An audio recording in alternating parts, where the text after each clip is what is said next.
ఎంత యాగి కాదు. నేను 2-3 మీడియా సోదరులకు కూడా అంటే ఒకసారి వీడియో వేసి చూపించాలనిపించింది నాకు.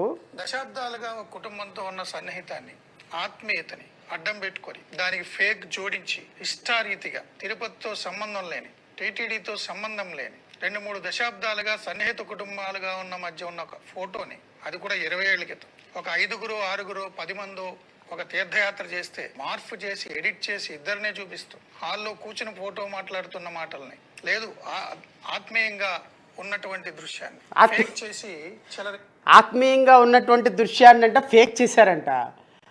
20 సంవత్సరాల క్రితం అంట షిరిడి వెళ్ళిందంటే ఇప్పుడు పెట్టారంట. 25 మంది కూర్చొని అన్నం తింటుంటారంటే వీళ్ళిద్దరిదే ఫోటో పెట్టారంట. కిచెన్లో అంటే ఆత్మీయంగా ఉన్నది అంట. ఆత్మీయంగా ఉంటామంటే మనం వెళ్ళి ఎలాగనా ఆత్మీయంగా ఉంటామంటే నాకు అర్థం కాలేదు. ఆత్మీయంగా ఉంటామంటే మరి మీ ఆత్మీయతకి తెలుగులో అర్థం ఇదేనేమో నాకు తెలియదు. అంటే అసలు ఈ ప్రపంచంలోనే నీతికి నిజాయితీకి పేటెంట్ రైట్గా ఉన్నటువంటి మా మూర్తి గారి యొక్క ముఖం చూడండి. వారం రోజుల నుంచి లంకనాలు చేసిన వాళ్ళలాగా, వారం రోజుల నుంచి లంకనాలు చేసి అప్పుడే హాస్పిటల్ నుంచి డిశ్చార్జ్ అయ్యి 4 రోజుల నుంచి జ్వరం వచ్చినోడు ఎలా అయితే ఉంటుందో ఫేసు, మామూలుగా వేరే దాని మీద డిబేట్లు పెట్టమంటే మాత్రం ముఖం అంతా వెలిగిపోతుంది, మామూలుగా వెలిగిపోదు. ఇంతకుముందు గత ప్రభుత్వంలో ఒక రెండు ఇన్సిడెంట్లు జరిగినాయి. ఒకటి గోరంట్ల మాధవ్ గారిది. ఈ గోరంట్ల మాధవ్ గారి ఇన్సిడెంట్ జరిగినప్పుడు అవతల పక్క బాధితురాలు ఎవరో తెలియదు, అవతల పక్క ఏం జరిగిందో ఎవరికి తెలీదు. 15 రోజులండి. 9 o'clock డిబేటు, 9 to 9:30 అదే డిబేటు, 7 to 8 o'clock అదే డిబేటు, టాప్ స్టోరీ అదే డిబేటు, 10 గంటలకి అదే డిబేటు. 15 రోజులు. ఇంకా దురదృష్టం ఏంటి అంటే తెలుగుదేశం పార్టీ అధికారంలోకి వచ్చిన మొన్న కూడా అదే డిబేటు మళ్ళీ పెట్టారు. ఎవరు? సాంబశివరావు గారని మూర్తి గారు. నేను అడుగుతున్నా మూర్తి గారు, మీకు జరిగినప్పుడేమో ఒక పద్ధతి, మిగతా వాళ్ళకి జరిగినప్పుడేమో ఇంకొక పద్ధతి. అంటే మీకు జరిగినప్పుడు ఆత్మీయత, అనురాగం, బంధం, బంధుత్వాలు, మిగతా వాళ్ళకి జరిగినప్పుడేమో కామం, క్రోధం, రోషం. మిగతా వాళ్ళకేమో కామం, మీకేమో బంధం. మిగతా వాళ్ళకేమో కోరిక, మీకేమో బంధుత్వం. మిగతా వాళ్ళతోనేమో వ్యభిచారం, మీరు చేస్తేనేమో స్నేహం. భలే ఉందండి. గోరంట్ల మాధవ్ గారు చేసింది వైఎస్ఆర్ కాంగ్రెస్ పార్టీకి సంబంధమా? కాదండి. ఆయన వీడియో కాల్ మాట్లాడింది వైఎస్ఆర్ కాంగ్రెస్ పార్టీకి సంబంధమా? మరి ఎట్లా సార్ 250 డిబేట్లు పెట్టారు ఒకే అంశం మీద? భారతదేశ చరిత్రలోనంట మోస్ట్ ట్రెండింగ్ వీడియో అయ్యిందంట అది. బీఆర్కే నాయుడు గారు ఆయన్ని బీట్ చేశారు. చూడండి ఒకసారి మీ చైర్మన్ గారు ఆయన్ని బీట్ చేసి ప్రపంచంలోనే ట్రెండింగ్లోకి వెళ్ళిపోయినారు. ఈయన వెళ్ళటం కాకుండా వెంకటేశ్వర స్వామిని కూడా తీసుకొని వెళ్ళిపోయాడు ట్రెండింగ్లోకి. ఆయన పవిత్ర కార్యాలయం గురించి దుర్మార్గంగా నెటిజన్లు మాట్లాడుకునే పరిస్థితికి తీసుకొచ్చిన ఈయన టీటీడీ చైర్మన్ అంటే టీటీడీని తప్పు పడుతున్నట్టు కాదు, ఈయన టీటీడీ చైర్మన్ ఇలా చేశాడు అంట అని నార్త్ ఇండియన్స్ అందరూ కూడా సిగ్గుపడి, నాకు 2-3 జడ్జిలు ఉన్నారు తెలిసిన వాళ్ళు నార్త్ ఇండియాలో. ఆ నార్త్ ఇండియన్స్ ఇంతకుముందు నేను న్యాయమూర్తిగా పనిచేసినప్పుడు వాళ్ళు కూడా ఇక్కడ దర్శనంకి వచ్చినప్పుడు కొంచెం దర్శనం ఇప్పించిన వాళ్ళకి, వాళ్ళు నిన్న కాల్ చేసి అడుగుతున్నాడు, who is this guy as a romantic guy అని. వాట్ ఈజ్ హిజ్ ఏజ్ అంటే 75 ఏళ్ళు ఉంటాయి అంటే, oh how romantic he is అంటున్నారు వాళ్ళు. ఇది నార్త్ ఇండియన్స్ ఫోన్ చేసి, అంటే మన ఖ్యాతి ఎక్కడికి తీసుకెళ్లారు అంటే మీ చైర్మన్ గారు నార్త్ ఇండియాని ట్రావెల్ చేసేసారు. ఇది అల్టిమేట్గా ఇది ఎక్కడ ల్యాండ్ అవుతుంది? ఒక పవిత్ర పుణ్యక్షేత్రంలో ల్యాండ్ అవుతుంది. ఒక పవిత్ర పుణ్యక్షేత్రంలో ల్యాండ్ అయ్యేటువంటి అంశం మీద ప్రభుత్వం స్పందించకపోతే ఎట్లా? ఒకసారి ఆలోచించమని కోరుతున్నా. ఇది విమర్శించేటువంటి అంశం కాదు. తప్పు జరిగింది, తప్పును సరిదిద్దుకోండి. దాన్ని వెనకేసుకొస్తే ఎట్లా? డీప్ వీడియోలని ఒకళ్ళు, మార్ఫింగ్ వీడియోలని ఒకళ్ళు, ఇదేదో A1 వీడియోలని ఏఐ టెక్నాలజీ అని ఒకళ్ళు, అది ఎప్పుడో 20 సంవత్సరాల క్రితం ఆత్మీయంగా కౌగిలించుకున్నప్పుడు అంటే ఎవరూ లేకుండా ఆత్మీయంగా కౌగిలించుకుంటారంట, నైట్ వేసుకునంట, ఆ రూమ్లో నుంచి వద్దంట, ఈయన చేయి గడుక్కోలేకపోతే అంటే ఈయనకి చేయి గడుగుతుందంట, ఈయనకి కౌగిలించుకొని ముందు పక్కకు తీసుకొని వెళ్తే అది ఆత్మీయత, అనురాగం, బంధం, బంధుత్వం. అది మేము వినాలి, మీరు చెప్పాలి. కొంచెం నోటి శుద్ధి ఉండాలండి మూర్తి గారు మాట్లాడేటప్పుడు. అదే మీడియాలో మనం ఉన్నప్పుడు ప్రజలు గమనిస్తారు, ప్రజలు చూస్తారు, ప్రజలు వింటున్నారన్న కామన్ సెన్స్ కూడా లేకపోతే ఎట్లా? మనతో ఉన్న సన్నిహితాన్ని, ఆత్మీయతని అడ్డం పెట్టుకొని దానికి ఫేక్ జోడించి ఇష్టారీతిగా తిరుపతితో సంబంధం లేని, టీటీడీతో సంబంధం లేని 2-3 దశాబ్దాలుగా సన్నిహిత కుటుంబాలుగా ఉన్న మధ్య ఉన్న ఒక ఫోటోని, అది కూడా 20 ఏళ్ల క్రితం, ఒక 5గురు 6గురు 10 మందో ఒక తీర్థయాత్ర చేస్తే మార్పు చేసి ఎడిట్ చేసి ఇద్దరినే చూపిస్తూ హాల్లో కూర్చుని ఫోటో మాట్లాడుతున్న మాటల్ని, లేదు ఆత్మీయంగా ఉన్నటువంటి దృశ్యాన్ని ఫేక్ చేసి చెలరేగిపోయారు. ఏముంది అందులో? మీరు ఫేక్ చేస్తే మాత్రం తిరుపతికి ఏం సంబంధం? అంతే, తిరుపతికి ఏం సంబంధం లేదు. దాంట్లో ఏముంది?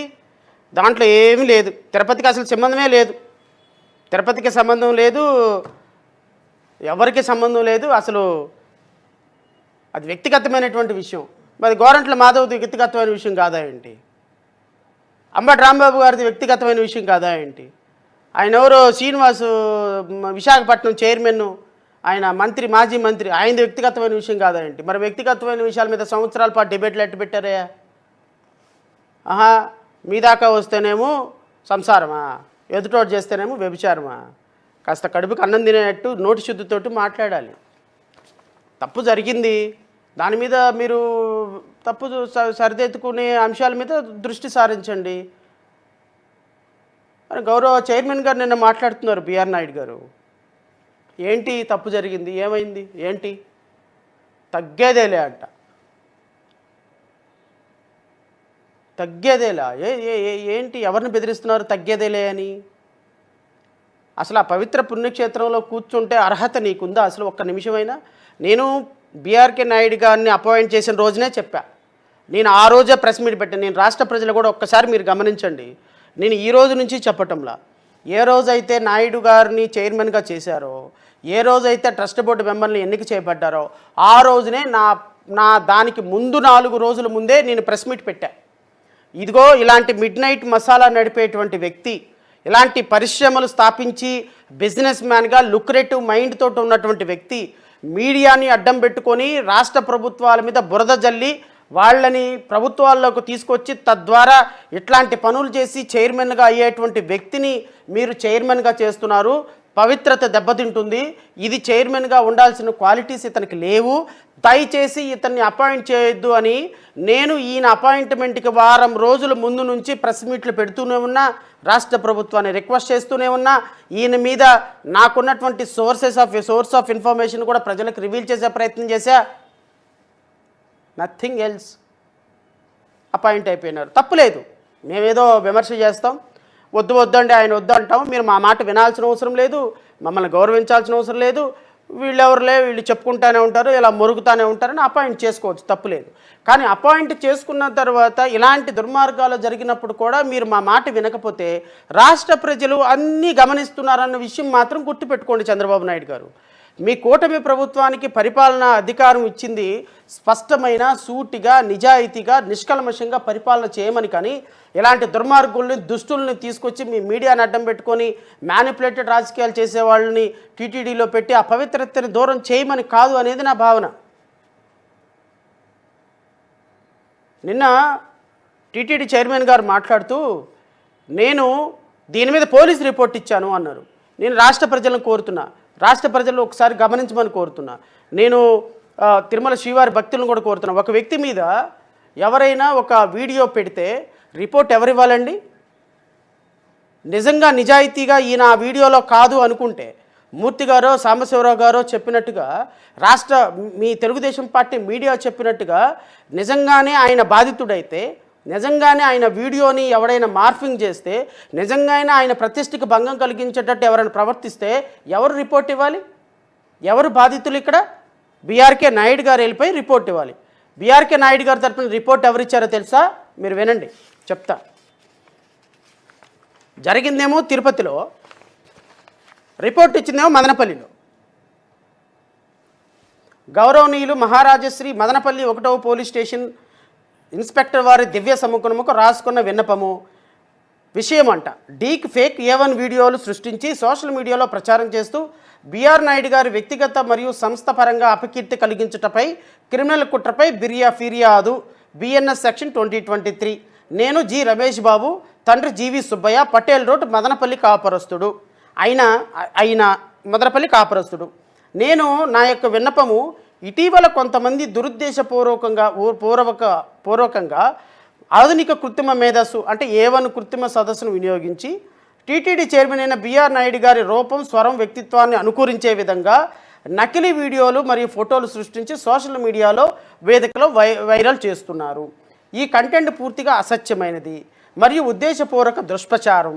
ఇది కేవలం టీటీడీ చైర్మన్ అయిన బిఆర్ నాయుడు గారిపై పరువు నష్టం కలిగించడమే కాకుండా కోట్లాది భక్తుల ప్రతీక అయిన తిరుమల తిరుపతి దేవస్థానం గౌరవాన్ని దెబ్బతీయటానికి కుట్ర. ఈ దుష్ప్రచారం వెనుక రాజకీయ దురుద్దేశం ఉన్నట్లు బలమైనటువంటి అనుమానాలు ఉన్నాయి.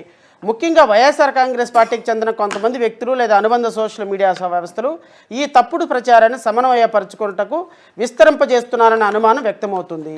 ఈ కోణంలో సమగ్ర విచారణ జరపాలని కోరుతున్నాము. ఈ డీప్ ఫేక్ వీడియోలు మరియు ఫోటోలు సృష్టించిన వ్యక్తులు, సంస్థలు గుర్తించి అరెస్టు చేయండి. సంబంధిత సోషల్ మీడియా ఖాతాలు సోన్సో రాజకీయ సంబంధమైనటువంటి వ్యవస్థ కుట్ర ఉన్నదో లేదో సమగ్రంగా దర్యాప్తు చేయండి అని. ఈ అంశం సామాజికంగా, ఆధ్యాత్మికంగా అత్యంత సున్నితమైనది కావున దయచేసి దీన్ని అత్యవసర ప్రాధాన్యతతో పోలీసు వారు విచారణ చేయవలని కోరుతున్నాడు. ఇట్లు జి రమేష్ బాబు. ఈ రిపోర్టు జి రమేష్ బాబుకి ఏం సంబంధం అండి? పోనీ వెంకటేశ్వర స్వామి ప్రతిష్టను కాపాడటానికి చేశాడా అంటే అది కూడా కాదు. ఈయన బీఆర్కే నాయుడు గారి ప్రతిష్టను కాపాడటానికి మదనపల్లిలో పోలీసు రిపోర్ట్ ఇస్తే మదనపల్లిలో తీసుకున్న police report section 319 sub class 1, section 335, section 353 sub class 1 of BNS and section 66C, 66D, 67 of information technology act 2000 and 2008 ప్రకారం మదనపల్లి పోలీసులు ఎఫ్ఐఆర్ నమోదు చేశారు.